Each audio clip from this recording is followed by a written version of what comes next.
Good afternoon. An ever-expanding fire continues to burn near Los Alamos. This is the Las Conchas Fire. They're holding a briefing now at the Los Alamos airport. Let's go to it now live. It's in. Thank you all for coming here today. Obviously, we'd rather greet you on a better occasion. Just to update you, we had put in place a voluntary evacuation last night at 8 o'clock. And what that means is that people are not required to leave, but may leave if the smoke is bothering them or they're being cautious. So that voluntary evacuation is staying in place at this time. We do not at this point believe that a mandatory evacuation is necessary from either the town side or White Rock. I'm going to let the fire chief and the police chief give you some updates on the fire and then our emergency preparedness preparations, and then we would stand for questions. Good afternoon, all. This is a tragic fire for a lot of folks. There's been quite a few homes lost in the surrounding areas, not in Los Alamos. As of this morning, it was 44,000 acres. It started yesterday about 1:30 in the Los Conchos area. And the sad part about it, it moved all that in one day. Last night we had some of the most active fire I've seen in my career, and during a burnout along State Route 4 to protect the county and the lab, that worked. And they were able to get a black line in. As you can see, the weather is changing again on us. The wind was coming out of the north, which helped us. Now it's moving to the south-southwest, and will blow the fire into some unburnt areas. The biggest area of risk is the area that is west of the fire, the point of origin, the area toward Cochise Mesa, the area toward Jemez Springs. We are preparing for the fire to go any direction. This swirling wind, we don't know which way the wind's going to go until it hits here. We're seeing 60-mile-an-hour winds at some time.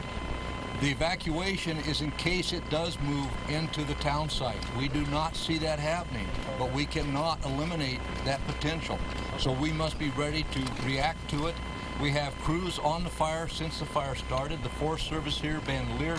We have crews from out of state. Right now, air assets are grounded because of the wind, but we're hoping to get some slurry bombers up and some helicopter support to work on this fire. This fire is not going to go out today. This fire is going to be here a while. I do not think it's going to be a wallow fire, but it has potential to double, triple its size. I hope it doesn't. We've already lost a lot of homes in the Cochise area and the tent area, and I don't want to see it happen again. Our hearts go out to those people. They had minutes to evacuate. They evacuated with the shirt on their back and left everything they owned in their homes. That's a sad way to lose things. And I'll turn over the evacuation to Chief Torpy. Thanks, Ned. Good afternoon. Let me start out by saying that this was said by the fire chief and the county administrator. We are still in a voluntary-only evacuation. The most important thing at this time is for folks to know how they can get information. The county's 311 center is available for updated information. Anyone wanting to get information, we're urging them to call the 311 line. Just simply dialing 311 will get them direct information that is provided straight from the EOC to the operators in that area to let them know the up-to-minute information available on this fire and any necessities regarding evacuation. The voluntary evacuation has been going smoothly. We ask folks that if they do choose to voluntarily evacuate, that they take with them the belongings that they need with the intent that they're not able to come back to the community if we should go to a full operational mandatory evacuation. So they should not leave with the intent to be able to come back immediately. Secondly, if we do have to do an evacuation, a mandatory evacuation, it'll be a staged evacuation that's being coordinated very closely with the fire department so that we ensure that the residents in the most endangered areas are off the mesa first. So we would ask that when that happens, it will happen by using our county's reverse 911 system, which will phone residents at their home phones, or if they've registered with us through a cell phone, email, BlackBerry, or other means, they will get a message from us. We will tell them when and where and how to evacuate. We ask that they follow those directions explicitly so that we can ensure a safe evacuation if necessary. We are supported today in the community by just hundreds of resources. I feel very confident that if we do need to make that decision, with the 80-plus National Guardsmen that we have on the mesa staged already and 100 more that are available to us with a phone call, we can make this evacuation, if necessary, very orderly if people follow the instructions as given. The last thing is we do have and we are opening just so that if folks are evacuating voluntarily, the Santa Clara Resort Center will be available for voluntary evacuees that don't want to go to a hotel or other means.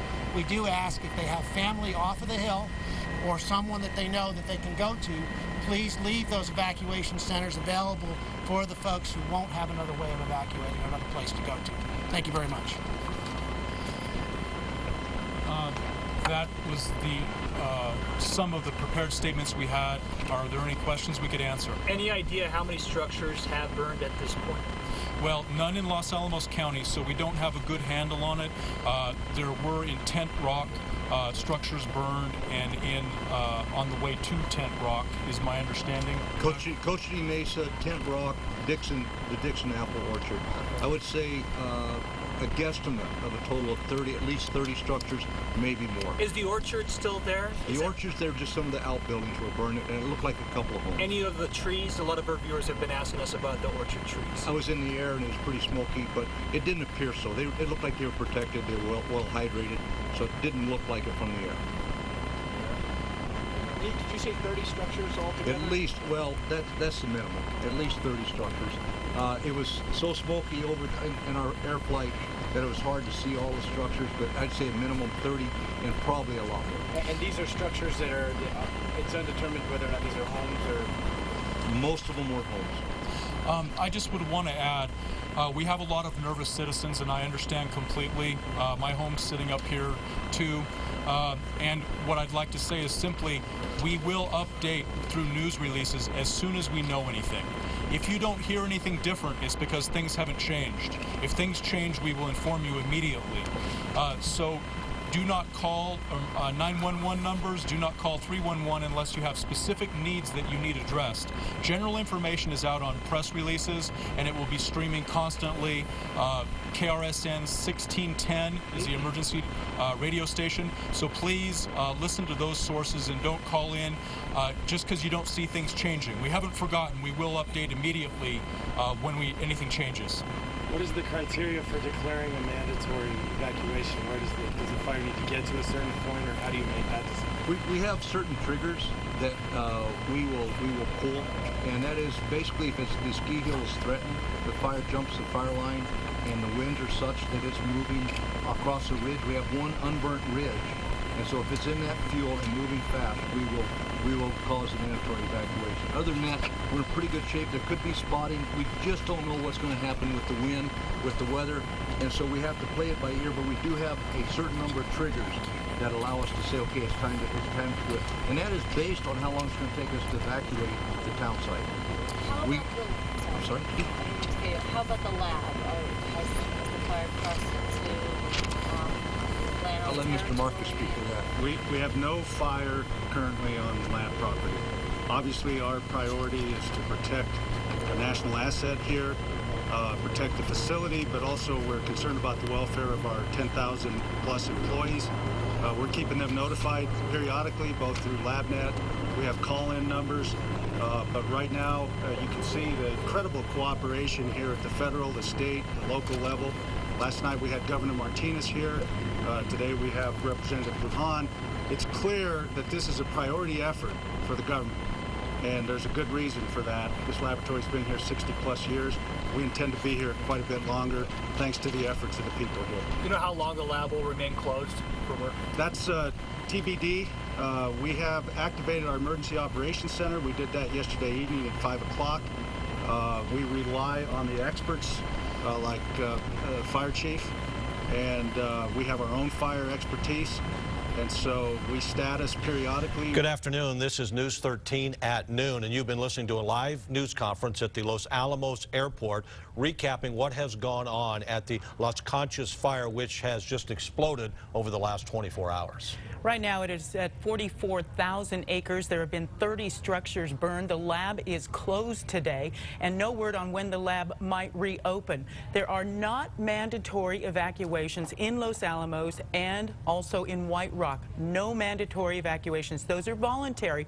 But if you do leave, you are being told to take everything that you need as if you are not coming back. The number to call in Los Alamos is the 311 non-emergency line. If you have any questions, make sure you use that if you have a situation that you need addressed.